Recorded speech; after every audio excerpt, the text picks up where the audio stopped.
O Flamengo venceu o Juventude, colocou o fim de um jejum de 28 anos sem ganhar no Alfredo Jaconi, que é a casa do Juventude. Você não tá feliz? Você que é Mengão também? Cadê? Eu não tenho uma música pra Vene Casagrande? Tudo normal no Rio de Janeiro, gente. Ué, DJ Careca, Tudo normal não tá no Rio feliz? de Janeiro. Tudo normal. Muito bem. Não pode nenhumazinha? Nenhuma? Ah, tá bom, beleza. Inventaram música de novo? Vamos ficar na atividade.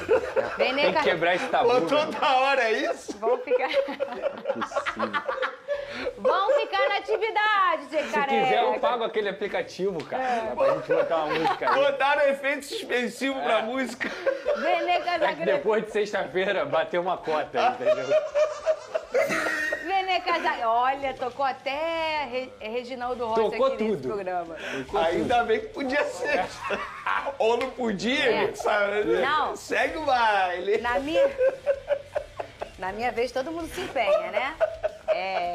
Na minha vez, Alex, todo mundo se empenha. Vene Casagrande, você disse, quebrou um tabu e jogou bem o Flamengo, né? Muito bem, não foi um espetáculo, como muita gente poderia imaginar que poderia ser, o Flamengo dando espetáculo, mas jogou aquilo que era necessário para poder fazer uma vitória extremamente justa. E foi um jogo assim, no plano de jogo, para mim, foi perfeito. A gente pode discutir aqui individualmente, falando alguns atletas, se foram bem, se foram mal. Mas, taticamente, foi uma partida muito boa do Flamengo. Embora tenha muitos desfalques para esse duelo com o Juventude, mas mesmo assim, o time do técnico Felipe Luiz mostrou a sua principal virtude, o que é a organização, o equilíbrio. É um time que é extremamente difícil de ser vazado, de sofrer gol, tanto é que em 22 jogos do Campeonato Brasileiro foram apenas 10 gols sofridos, e uma equipe que vem fazendo muitos gols. Que inclusive o saldo de gols do Flamengo atualmente no Campeonato Brasileiro é maior que o número de gols feitos pela segunda equipe que tem o segundo melhor ataque, que no caso é o Mirassol nesse momento. Então assim, foi uma partida perfeita do Flamengo em todos os sentidos. Novamente o Arrascaeta sendo decisivo, fazendo gol, jogando muito bem, mas eu quero destacar, Fernandinho, que na minha concepção foi o melhor em campo, que é o Saul. Novamente, sem a companhia do Jorginho, que para mim vai ser o seu principal parceiro ali na volância do Flamengo, mas ele tomou conta do meio de campo do Flamengo e eu quero valorizar o contexto desse jogo. Ele não viajou com a delegação do Flamengo no sábado à noite, foi liberado para poder curtir o nascimento do filho, viajou no domingo pela manhã, chegou extremamente cedo lá em Caxias do Sul, a gente sabe que a logística não ajuda muito, pediu para jogar e, na minha concepção, foi o melhor em campo. Tomou conta do meio de campo. Eu acho que foi o melhor jogo do Saúl desde quando ele chegou ao Flamengo e a tendência é que ele cresça muito mais, porque fisicamente falando, ele está evoluindo. Outra boa notícia para mim também, acho que a entrada do Carrascal no segundo tempo ali nos minutos finais, ele mostrou também que vem evoluindo e ele inclusive deu sua primeira assistência para o gol do Emerson Royal. Por falar em Emerson Royal, também uma partida interessante dele, foi muito bem na parte defensiva. Quando ele foi ao ataque, ele também mostrou que ele está melhorando bastante. Agora, alguns jogadores de fato não apresentaram o melhor futebol. Por exemplo, é o caso do Luiz Araújo, é o caso também do Samuel Lino. Inclusive, o Samuel Lino, toda vez que joga com o Ayrton Lucas, ele não consegue produzir aquilo que a gente sabe que ele pode produzir. Eu acho que isso aí é um encaixe que o Felipe Luiz precisa fazer, ou até mesmo botar o Vinha como titular, que eu já mencionei aqui em outras ocasiões, que é o que eu faria. Na zaga, o Danilo substituiu muito bem o Léo Ortiz, fez aquilo que o Léo Ortiz gosta de fazer também, que é dando passe, quebrando linha adversária. O Danilo fez isso em vários momentos. Então foi uma partida muito boa do Flamengo, uma partida convincente. O Flamengo terminou o jogo com 74% de posse de bola. Cometeu erros, não cometeu erros que cometeu, por exemplo, com o Grêmio. Com o Grêmio, o Flamengo também foi muito superior, só que em um determinado momento relaxou no jogo. Contra o Juventude, não. Em nenhum momento relaxou, muito pelo contrário. As substituições do Felipe Luiz surtiram efeito, porque continuaram mantendo uma marcação alta, sob pressão. Então, acho que a partida do Flamengo foi muito boa. Mostrou que o Flamengo, de fato, vai brigar pela liderança até o fim desse campeonato e está valorizando o Campeonato Brasileiro. Algo que, em outros momentos, em outras temporadas anteriormente, o Flamengo não fez. Esse ano, o Flamengo está dando o seu devido valor a uma competição extremamente importante. E assim, o que a gente fala, que são duas cerejas do bolo em relação à temporada, com um futebol tão intenso que hoje todo mundo preza e tenta. Primeiro é o fator definidor, um jogador que desequilibre e que quando tá tudo meio morno, ou meio mais ou menos, ou meio controlado, mas sem ter efetividade, ele entra e faz a parte dele. Que no caso, eu acho que para a temporada aí pro Flamengo é o Arrascaeta. Depois, o Arrascaeta sempre foi o Arrascaeta, né? Mas tem algumas temporadas que ele sobe uns degrauzinhos, né? E eu acho que essa temporada é mais uma delas. E a outra coisa é a efetividade. O Flamengo nem acertou muito a meta, né? Chutou muito bem na mira. Mas venceu, e é isso que importa, porque teve muita posse, o Vene trouxe acima de 70%, mas isso não é tudo no futebol, né? Se você não tenta ou se você não acerta, você só empata. E o volume de jogo não é critério de nada, Pedrosa. Mas o Flamengo tem nessa temporada essa efetividade. Ah, claro, assim, se a gente for pegar, o Vene traz muito bem a questão de quebrar o tabu. O Flamengo já enfrentou condições climáticas no Alfredo Jaconi que eram impossíveis de praticar futebol. Então, muitas vezes, você se pegava errando por conta dessas condições climáticas. Às vezes, muita chuva, às vezes, a garoa, às vezes, até aquela geada, digamos assim. Então, nesse jogo contra o Juventude, além do Flamengo ser o líder, ser o melhor ataque, ser o melhor time do Campeonato Brasileiro, o Flamengo ainda deu a sorte de pegar um clima bom, um gramado perfeito, o que ajuda na prática do futebol do time do Felipe Luiz, e também um clima bom lá no Alfredo Jaconi. Mas assim, nada disso que eu falei aqui seria possível sem a organização do Felipe Luiz. Quantos desfalques, Vene? Ah, foram vários. Bruno Henrique, Jorginho, Alexandre, Léo Ortiz. É muita gente. Pulgar. É muita gente. Isso mostra como o elenco do Flamengo é muito forte, mas também como a dinâmica do trabalho do Felipe Luiz é respeitada por esses jogadores. E aí, Fernanda, um jogador que você destacou muito bem e que eu não tenho nenhum pudor de falar que talvez seja a melhor temporada do Arrascaeta com a camisa do Flamengo. E quando eu digo isso, é a maturidade que esse cara tá tendo com a bola no pé. Ele já era um grande craque, ele já era um grande gênio, mas ele é um jogador que, até pela proximidade da Copa do Mundo, e ele tem esse incentivo também de quem sabe chegar numa Copa do Mundo bem fisicamente, porque em 2022 ele não conseguiu chegar, ele tem jogado demais. É o melhor jogador do futebol brasileiro, sem dúvida alguma, nesse momento. É um cara que teve que se adequar fisicamente para poder continuar jogando no Felipe Luiz. O Felipe Luiz é um técnico que potencializa a individualidade do Arrascaeta e ele, como eu disse, tem um objetivo que vai até além dos objetivos do Flamengo, que é chegar numa Copa do Mundo com a seleção do Uruguai,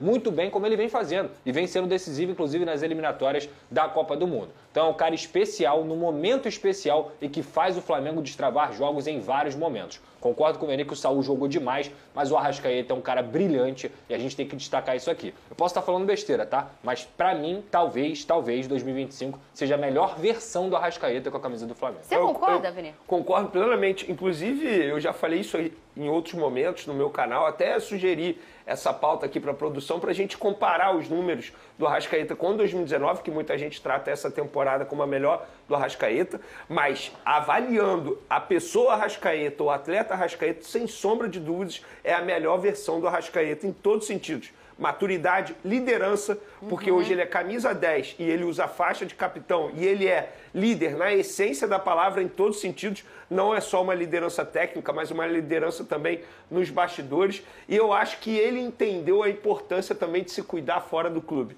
Eu, assim, isso não é nenhuma informação, mas pelo que eu observo no dia a dia e as pessoas comentando, as pessoas relatam que é um Arrascaeta mais maduro nesse sentido também. Dando mais valor é esse tratamento pós-clube, a recuperação dele. E, de fato, é um jogador extremamente mais maduro. E, Pedrosa, em cima dos números, ele igualou, nesse gol que ele fez contra o Juventude, ele igualou o número de gols que ele fez em 2019. Em 2019 foi a temporada artilheira dele com 18 gols. Estamos em setembro. Estamos em setembro. E só para efeito de comparação, em 2019 ele fez 52 jogos. Até o momento ele tem 43 jogos. Então, assim, ele está tendo um aproveitamento absurdo. Claro, isso é muito mérito dele e também, como o Pedrosa mencionou, do Felipe Luiz, que está sabendo potencializar uma versão do Arrascaeta, deixando ele mais próximo do gol. O Arrascaeta fazendo gol de cabeça, gente. Não foi o primeiro nessa temporada. É isso aí. Óbvio que se fosse em 2019... não era o Arrascaeta que ia estar ali fazendo esse gol de cabeça, era um Bruno Henrique, era um Gabigol. Mas aí que entra o mérito do Felipe Luiz, por entender que o estilo de jogo dele proporciona isso ao Arrascaeta, deixando ele mais próximo do gol. Então, assim, está sendo perfeito e eu concordo com o Pedrosa. Respondendo a sua pergunta, para mim é a melhor versão do Arrascaeta e tem outro ponto também. Renovação de contrato. Isso pesa muito, porque ele quer renovar o contrato dele. Quando o empresário dele procurou a diretoria do Flamengo, a diretoria falou, não, calma, a gente vai esperar. Mas aí o Arrascaeta dentro de campo, vocês vão esperar? Então eu vou comer a bola. Agora, na renovação de contrato que eles estão conversando, o Arrascaeta tem o direito de pedir o que ele entende que pode entregar. Porque ele está jogando muita bola. Inclusive o Bielsa elogiou o Flamengo. O Bielsa fazer isso publicamente. Obrigado, Flamengo, por ter entregue pra gente um outro atleta. O Bielsa é um cara extremamente rigoroso. Para ele fazer isso é porque, de fato, o Arrascaeta está sendo um outro jogador. E tem tudo para chegar como titular do Uruguai na Copa do Mundo, o que não é nada fácil. Nada fácil. O Uruguai tem vários jogadores de calibre que jogam nos melhores clubes da Europa. E tá numa safra boa o Uruguai, Exatamente. Né? Cara, o Arrascaeta faz gol de cabeça, de perna direita, de perna esquerda, de falta, de fora da área, chegando para finalizar dentro da área. Ele é um jogador hoje que ele é completo dentro do futebol brasileiro. É impressionante a fase dele. E eu acho que também tem uma questão física e clínica. Total. A gente lembrar que foram 3 temporadas seguidas em que ele teve problemas de lesão, em uma lesão até um pouco crônica, né? Mais difícil de no recuperar. Pubis. No pubis, no pubis, também, né? Ele teve problema no pubis. E aí também. volta e meia aparecia a seleção uruguaia no caminho, que o cara tem um sonho, obviamente, de sempre servir sua seleção. Eu acho muito duro quem critica o jogador que quer estar servindo a sua seleção. Então, eu acho que tem uma questão física e clínica aí que também, eu acho que foi equalizando tudo, o Vene Casagrande. E a importância de ele entender a recuperação. Sim. Eu acho que, assim, com o tempo, o Arrascaeta foi entendendo isso. Por isso que eu falo, ele chegou num determinado momento da carreira dele, que ele está tão maduro em todos os sentidos, que eu tenho certeza, isso é um pouco de informação também, observando o dia a dia, que ele está dando muito mais valor a esse processo de recuperação pós-jogo, no dia a dia, e é óbvio, isso tudo está sendo feito em conjunto. Tem o fisioterapeuta que entende demais o Arrascaeta, porque o fisioterapeuta dele particular é o mesmo do clube. Ou seja, o cara entende o Arrascaeta, a máquina Arrascaeta, em todo sentido, já há muito tempo. Tem o preparador físico, tem o Felipe Luiz e tem o Arrascaeta, que eu repito, que está dando a vida aí. E ele vai para a sua 3ª Copa do Mundo, Pedrosa. Assim, tem que respeitar a história do Arrascaeta com a seleção uruguaia. Muitos uruguaios criticam o Arrascaeta da seleção. Pega a sua rede social. Toda vez que ele entra em campo, muitos uruguaios reclamam. Inclusive o De La Cruz tem mais moral que ele lá na seleção uruguaia. Mas é um jogador que tem que ter respeito sim por ele, porque o que ele joga nessa temporada é algo assustador e ele está honrando a camisa 10 que ele está vestindo do Flamengo. O Flamengo já se organiza nos bastidores para resolver um dos assuntos mais importantes da temporada, a renovação de contrato de Georgian de Arrascaeta. De acordo com informações do jornalista Jorge Nicola, a diretoria rubro-negra considera a permanência do camisa 10 uma prioridade absoluta, tratando o tema com o mesmo peso de uma grande contratação. Com o fim da data FIFA e o fechamento da janela de transferências, José Botto, responsável pelo departamento de futebol, assumiu a frente das conversas.